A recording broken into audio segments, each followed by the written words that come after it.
welcome back. Let's start where we left off. Now, it's pretty commonly held that faith, which I like to describe as that very human activity of trying to make a virtue out of believing a fantasy, faith can be a powerful solace during periods of crisis. But allow me to offer a different perspective. In spite of what we hear all the time, in my experience as the Undertaker's kid, faith is really pretty overrated as a coping strategy. Of course, faith is a learned skill, and some people are better at it than others. In any case, developing it takes a lot of conditioning and practice. And once one gets good enough that it approaches the functionality of a narcotic, one can realize some utility there, as it can serve to take the edge off of things. Now, the Undertaker certainly gets to see all this, and from many traditions. And there are commonly people who you will see in the midst of bereavement who were previously of kind of average levels of religiosity suddenly get pretty devout. And this is true. But, to be fair, one will also see those that drink bust out the bottle and drink good and hard to get through the crisis moment. One will see people that cope with a crisis through anger get good and angry at anything and everyone. People that cope from being or through being reclusive or withdrawing will do that too to cope, and that's natural. As we've previously talked about, death forces you to get real, and getting real is often very hard. We're not very good at it in general, and to be good at it takes a lot of practice. What's not really talked about, mostly because I think it's quite rare, but in my experience, what I saw that inspired me the most was watching the very few people who obviously had good grounded relationships with reality cope. And I mean reality, not faith, not religion, not fantasy, but reality. Because they coped by getting even more real. And it was quite clear that it was these people that fared the best in the crisis moment. And upon reflection, the reason for their outlier success can be seen very simply. Faith, spirituality, religion, alcohol, anger, what have you, found effectiveness through the evasion of reality, through numbness, by denial, by taking off the rough edges, so to speak. But the problem with this approach is that the evasion of reality, the denial of the obvious and the inevitable, applying that as a strategy through life might provide some immediate comfort, but it affords largely nothing to prepare the individual for the crisis moment itself. So this group who chooses these coping strategies will inevitably face the crisis event largely unprepared. But those who chose reality-based strategy to face the event, by the fact that they had disallowed themselves the comfort of fantasy over the years, they hadn't allowed themselves the privilege of pretending the world was some way that it wasn't. These people often were quite ready for the crisis once it arrived, because little by little, over the years, they had already made their peace with it, and they had prepared for it. They were conditioned for such things, and they had built a real authentic courage on a solid foundation. I mean, they knew it was coming, and they knew it was part of life, and they were there with a mature attitude to face it. As well, and this is really key, so very important, those that had built their lives on a solid, objective understanding of the world with the most integrity and authenticity as they could muster also enjoyed the advantage of having vastly more profound and meaningful relationships with their friends and family, much more so than their more metaphysically inclined peers. And the reason for this is simple. It's very difficult to carry on a meaningful conversation with someone who has invisible friends. It's very hard to trust much in an impersonal way with anyone who bases a great deal of their worldview on fantasy, on pretense, on prejudice, on preference. And even the religious understand this, and they insist that one's relationship with God or the great whatever or the who knows what must be the most important thing in the devotee's life. And there's very good reason for this advice, as one's pretend relationship with an imaginary thing can't help but screw up one's relationship with everything else, including one's own mind. So one had better do a very thorough job of it if one intends to get any advantage out of the activity at all. Now, the very religious can indeed fare okay in a crisis, and it can be observed that some of them can work themselves up into a bit of a hypnotic fever. And maybe, like in the case of a heroin addict, the numbness that they experience provides some preservative influence. But really what happens for most people, at least in modern society, is they make a pretty half-assed attempt at their spirituality, one that only goes far enough to be convenient, but it doesn't really go far enough to access the intoxication that's available through gratuitous spiritualism. But it's plenty far enough to screw up their interpersonal functionality. And that's the worst of all cases. But in my experience, it's observed to be far away the most common. Let's face reality. To demand that others honor one's personal, incommunicable beliefs is a primary source of violence, isn't it?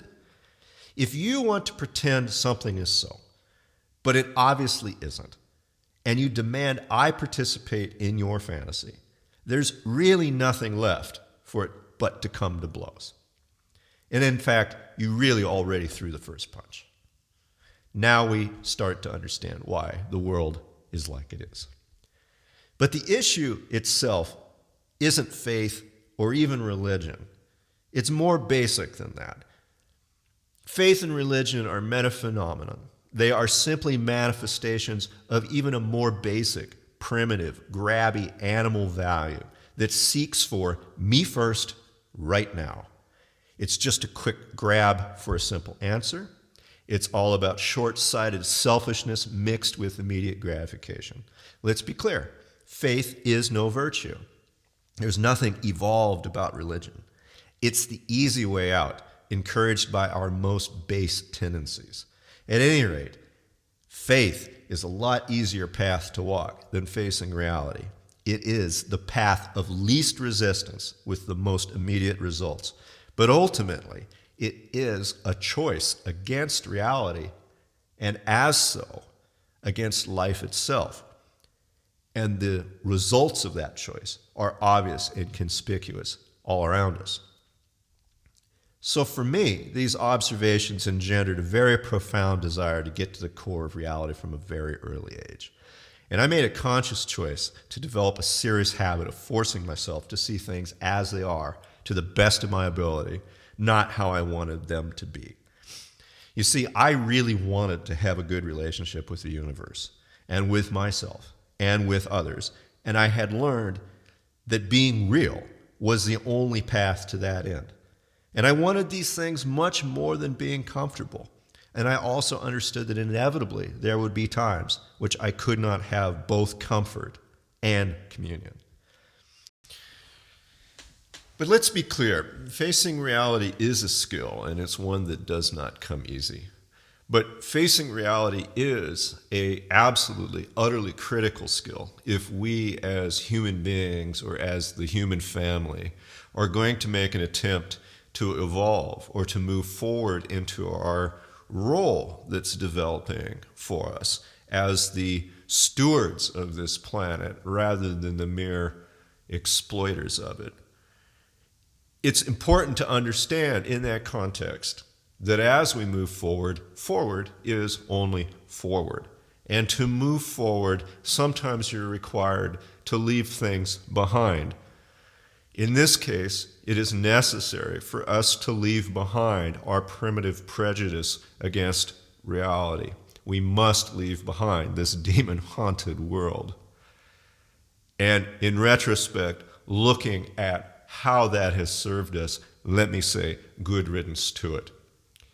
Nonetheless, it's important that we do not underestimate how difficult a transition this will be, as learning to embrace our role as objective human beings embracing a responsibility for the world, it's difficult to escape the utterly ubiquitous prejudice against reality. And it's not just within the confines of a church or the mosque or the temple that we find this prejudice. We find it in all aspects of human existence, between relationships. We find it in progressive movements.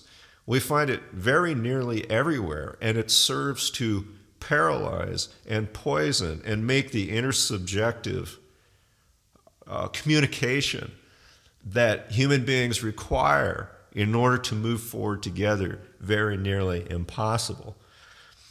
So we must deliberately train ourselves individually to force ourselves to shed the conditioning that we have acquired from our culture or from our childhood, so that we can then learn to embrace reality and become those good stewards that the world so desperately needs.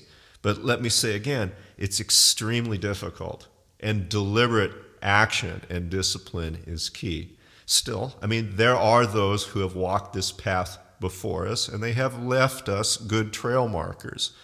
You will find that in literature, and you will find that in philosophy, and you will certainly find that in the sciences. And anyone that embraces a perspective based both in poetry and the natural world and develops a deep relationship with the wilderness and the things around you will find a way forward, and will find themselves eased into a world in which embracing reality rather than the otherworldly becomes gradually over time much and much more common. Follow your instincts. Once you deliberately create a habit purely by the forced repetition of activity, that habit then will create in you appetites. And those appetites very often have good instincts in them. You will find yourself seeking to learn lessons that you didn't know you need to learn if you're willing to listen to the guidance of your own mind.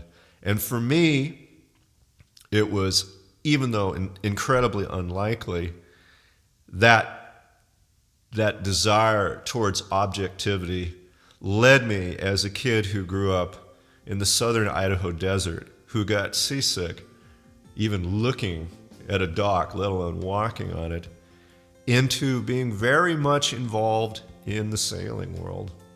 I somehow knew that there was some lesson about objectivity and authenticity that the sailing world had to teach me, and I felt very much compelled to learn that. And the lessons that I learned there are what I'd like to discuss with you in the next episode. Thanks.